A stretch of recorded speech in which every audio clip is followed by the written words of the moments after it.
मात्र त्याआधी पाहूयात आदिती तटकरे बोलतात, थेट जाऊया. सुद्धा त्यांना काही तांत्रिक बाबींमुळे त्याच्यामध्ये लाभ हा मिळत नव्हता. त्यात काही चुकीचे KYCच्या फॉर्ममध्ये ऑप्शन त्यांनी निवडले गेल्यामुळे त्यांना पुन्हा एकदा 31 मार्चपर्यंतची मुदत देण्यात आली. ती मुदत ही आता या महिन्याच्या कालावधीपर्यंत आम्ही वाढवत आहोत. म्हणजे 30 एप्रिलपर्यंत ती मुदत ही राज्याचे मुख्यमंत्री देवेंद्र फडणवीस साहेब, उपमुख्यमंत्री शिंदे साहेब आणि उपमुख्यमंत्री सुनेत्रा काकींच्या सूचनेनुसार ती वाढवण्यात येत आहे. त्यामुळे आपल्या माध्यमातून सर्व लाडक्या बहिणींना विनंती राहील की ही जी अंतिम संधी ही आपलं काही KYC करत असताना जी काही चूक झालेली असेल त्या दुरुस्तीसाठी ही देण्यात आलेली आहे. आणि 30 एप्रिलपर्यंत ही मुदत ही महायुतीच्या सरकारच्या वतीने आदरणीय मुख्यमंत्री फडणवीस साहेब, शिंदे साहेब आणि सुनेत्रा काकी यांच्या सूचनेनुसार ही आम्ही वाढवत आहोत. एक महत्त्वाचा प्रश्न असा आहे की तुम्ही महिला बाल विकास मंत्री आहात, थरादचं प्रकरण ज्या पद्धतीनं वाढत आहे, तुम्ही काही बोलत नाही अशी टीका वारंवार विरोधक करतात. नाही, खरं तर ही टीका अतिशय दुर्दैवी आहे. कारण मी ज्या वेळेला हे प्रकरण झालं त्यावेळेला सर्वात पहिले या संदर्भातले प्रतिक्रिया देणारे जे काही मोजकी जण होती त्याच्यातली मी एक होती. या अतिशय घृणास्पद आणि निंदनीय प्रकार आहे आणि याचं समर्थन किंवा या संदर्भामध्ये वेगळी काही भूमिका घेण्याचं काही कोणाचाच दृष्टिकोन किंवा त्याबद्दल काही हे असावी अशाचं काही कारण नाही. मी त्यावेळेलाही स्पष्टपणाने म्हटले होते की राज्याचे मुख्यमंत्री देवेंद्र फडणवीस साहेबांनी या संबंध प्रकरणामध्ये एक SIT स्थापन केलेली आहे. त्याचा संपूर्ण जे काही त्या SITचे जे इन्चार्ज आहेत त्या एक महिला अनुभवी पोलीस अधिकारीच त्या ठिकाणी दिलेले आहेत. आणि जी राज्याचे मुख्यमंत्री देवेंद्र फडणवीस साहेबांची भूमिका आहे त्यांच्या मंत्रिमंडळातलीच मी एक सदस्य आहे. त्याच्यामुळे जी मुख्यमंत्र्यांची भूमिका तीच मंत्रिमंडळातली मंत्री म्हणून ही त्या ठिकाणी माझी भूमिका.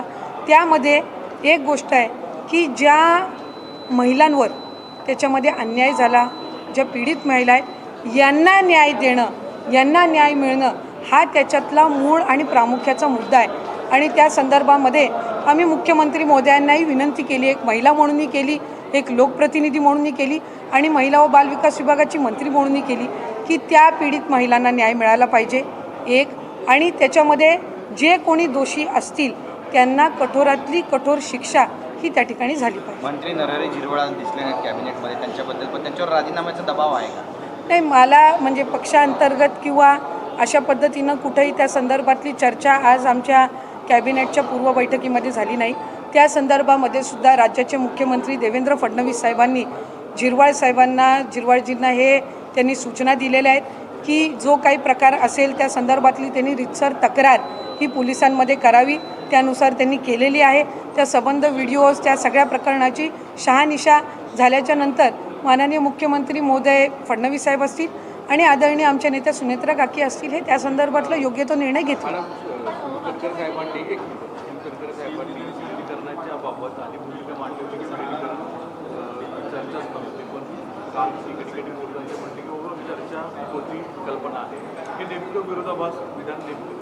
नाही, त्यांनी सुरुवातीपासून ही भूमिका घेतली की दादा असतानाचं विलिनीकरण आणि दादांच्या पश्चातलं विलिनीकरण हे दोन वेगवेगळ्या बाबी त्या ठिकाणी आहेत. सुरुवातीच्या कालावधीमध्ये जो काही संबंध आभास करण्यात आला विलिनीकरण दादांची शेवटची इच्छा, त्यावेळेला खऱ्या अर्थानं दादांचा झालेला अपघात, त्या सगळ्या संबंध परिस्थितीमध्ये लगेचच विलिनीकरणाची जी चर्चा सुरू झाली त्याच्यातून एक संभ्रमाचं वातावरण हे त्यानिमित्ताने झालं. आणि जसं त्या म्हणजे आदरणीय पवारसाहेबांच्या राष्ट्रवादी काँग्रेस पक्षाच्या नेत्यांमध्ये एक संघटितपणाने त्या संदर्भामध्ये चर्चा झालेली होती, तशा पद्धतीनं संघटित चर्चा ही राष्ट्रवादी काँग्रेस पक्षाच्या अजितदादांच्या पक्षामध्ये झालेली नव्हती. या संदर्भामध्ये त्यांनी त्यावेळेलाही भूमिका स्पष्ट केली. आणि काल परवामध्ये झालेल्या त्यांच्या याच्यामध्ये त्यांनी सांगितलं की कुणीही आदरणीय सुनेत्रा काकींना दादांच्या पश्चात राष्ट्रीय अध्यक्ष म्हणून करा, त्यांच्या नेतृत्वामध्ये आपण सगळे एकत्रितपणाने काम करू, अशा पद्धतीची काही भूमिका त्यावेळेला आली नाही. त्यामुळे एक संभ्रमतेचं वातावरण हे दोन्ही बाजूनी तयार झालं. विकास लवांडे म्हणतात की दुटप्पी भूमिका आहे सुनील तटकरे यांची. नाही, त्यांची भूमिका त्यांनी बघावी. खरं तर मला म्हणजे एक आश्चर्यही वाटतं, एक कुतूहलही मला त्या बाबतीतलं आहे की ते एका वेगळ्या पक्षाचं प्रतिनिधित्व करतात, आम्ही एका वेगळ्या पक्षाचे कार्यकर्ते आहोत. असं असताना त्यांना रोज आमच्या पक्षामध्ये काय चाललेलं आहे ह्याच्यासाठी वेळ कुठनं मिळतो. त्यांनी त्यांच्या पक्षाची जी संघटना आहे ह्याच्याकडे जास्ती लक्ष द्यावं. आम्ही आमच्या पक्षाच्या संघटना वाढीसाठी सुनेत्रा काकींच्या आम्ही नेतृत्वाखाली काम करत आहोत. या उलट माझी त्यांनाही विनंतीपूर्वक सूचना राहील की आपण जर बघितलं तर स्थानिक स्वराज्य संस्थेच्या निवडणुका, मग त्या महानगरपालिकेच्या असो किंवा जिल्हा परिषदेच्या असो, आदरणीय आमचे नेते अजितदादा हयात असताना काही जिल्ह्यांमध्ये राष्ट्रवादी काँग्रेस पक्षाचे दोन्हीही कार्यकर्त्यांनी एकत्रितपणाने लढवलेली आहे.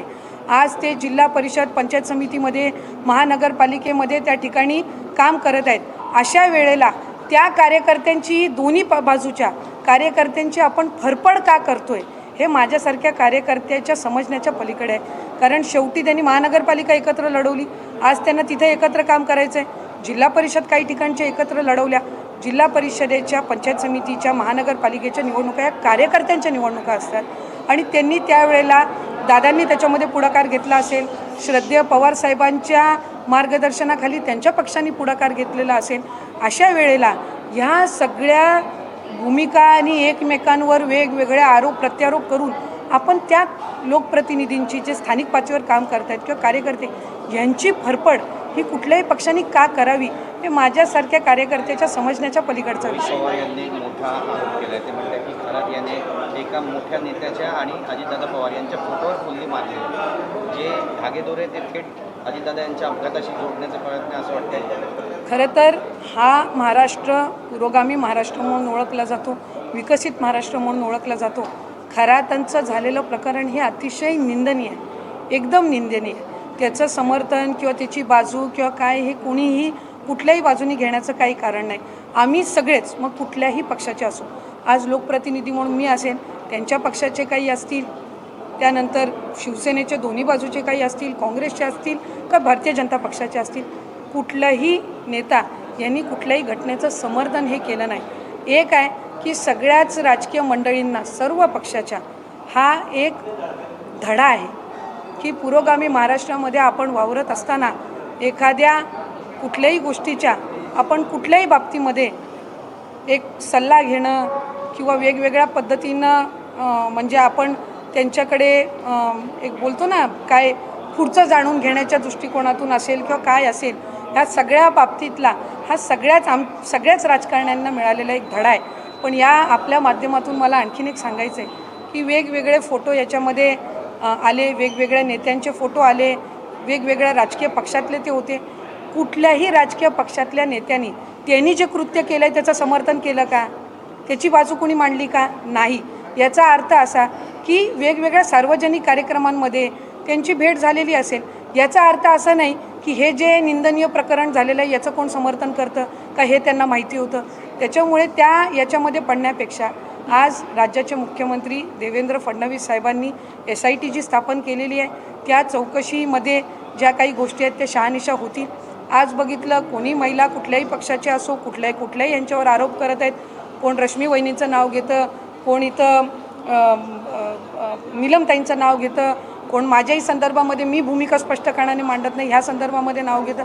त्यामुळे ह्या सगळ्या याच्यामध्ये आपापसातली बदनामी करण्यापेक्षा एक राजकीय एक विचारधारा किंवा एक महाराष्ट्राची विचारधारा म्हणून सगळ्या पक्षांचे यांनी वेगवेगळ्या सार्वजनिक कार्यक्रमांमध्ये त्यांना भेटले असतील.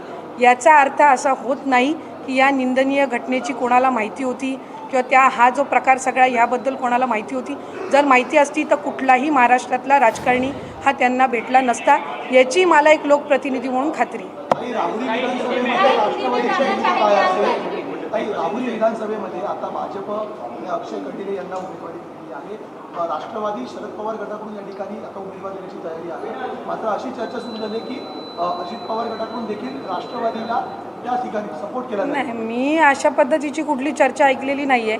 आम्ही महायुतीमध्ये आहोत, त्यामध्ये भारतीय जनता पक्ष, राष्ट्रवादी काँग्रेस पक्ष, अजितदादा आणि त्याचबरोबर शिवसेना एकनाथ शिंदे साहेबांच्या नेतृत्वाखाली आणि आणखीन आमचे घटक पक्षही आहेत. ही महायुती आहे. जशी बारामतीची पोटनिवडणूक आहे ज्याच्यामध्ये आदरणीय सुनेत्रा काकी त्या राष्ट्रवादी काँग्रेस पक्षाच्या उमेदवार जरी असल्या तरी त्या महायुतीच्या उमेदवार आहेत, ज्याचा उल्लेख आदरणीय फडणवीस साहेबांनी केला.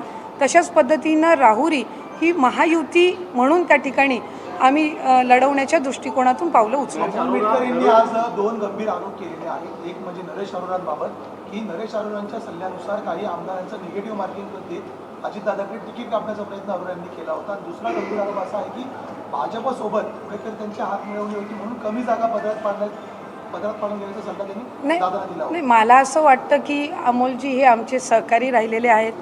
विधान परिषदेमध्ये त्यांनी 6 वर्ष आदरणीय अजितदादांनी त्यांना त्या ठिकाणी संधी दिली. ते वेळोवेळी पक्षाच्या वतीने सुद्धा भूमिका त्या ठिकाणी मांडत आलेले आहेत. जर दादांच्या म्हणजे सूचनेनुसार दादांच्या मार्गदर्शनाखाली एखादी जर एजन्सी पक्षाच्यासाठी कॅम्पेनिंग करण्यासाठी निवडली त्यावेळेला गेलेली असेल आणि त्या संदर्भामध्ये त्यांच्या काही शंका कुशंका असतील जर त्यांच्या मनामध्ये पक्षाच्या हिताच्या दृष्टिकोनातून पक्षाच्या पुढच्या वाढीच्या दृष्टिकोनातून तर मला खात्री आहे की आदरणीय सुनेत्रा काकी असतील आदरणीय पारदादा असतील हे त्यांना ज्या काही त्यांच्या शंका कुशंका असतील अमोलजींच्या याचं निरासन ते निश्चितपणाने करतील. अरोरांना परत एकदा हे काम देण्याबाबत आता एक मित्र ऐकलं आणि याच्यात संबंधित होतं अरोरा यांना परत एकदा मीडिया मॅनेजमेंटचं काम द्यावं यावर पक्षामध्ये काही मतभेद असल्याची चर्चा आहे तरी नाही, मला वाटतं काय की वेगवेगळ्या पद्धतीनं वेगवेगळ्या शंका कुशंका ह्या एका कॅम्पेन एजन्सीच्या बद्दलच्या त्या ठिकाणी रंगवल्या जात आहेत. त्याच्याहीपेक्षा महत्त्वाचे विषय आज राज्यामध्ये आहेत. आज राष्ट्रवादी काँग्रेस पक्ष म्हणून दादांच्या पश्चात पक्ष कसा आदरणीय सुनेत्रा काकींच्या नेतृत्वाखाली विस्तारित करावा असा मोठा प्रश्न आमच्यासमोर असताना एका एजन्सीच्या ह्याच्यावर शंका कुशंकावर आम्ही किती वेळ घालवायचा आणि ती ठेवायची नाही ठेवायची काय करायचं ह्याबाबत आमच्या नेत्या म्हणून सुनेत्रा काकी निर्णय घेतील. एकीकडे चर्चा सध्या सुरू असताना मोठ्या प्रमाणात बघायला मिळते की सुनेत्रा पवार यांच्या छत्राखाली दोन्ही राष्ट्रवादीने एकत्र यावं अशी देखील मतांतरं मोठ्या प्रमाणात पक्षामध्ये बघायला मिळतात. तुम्हाला नेमकं काय वाटतं? आम्ही सगळेच जणांनी सुरुवातीपासून ही भूमिका ठेवली की आदरणीय अजितदादांच्या पश्चात आदरणीय सुनेत्रा काकींनी राज्याचे उपमुख्यमंत्री म्हणून आणि त्याचबरोबर राष्ट्रीय अध्यक्ष म्हणून त्या ठिकाणी जबाबदारी स्वीकारावी. आम्ही सगळ्यांनी मिळून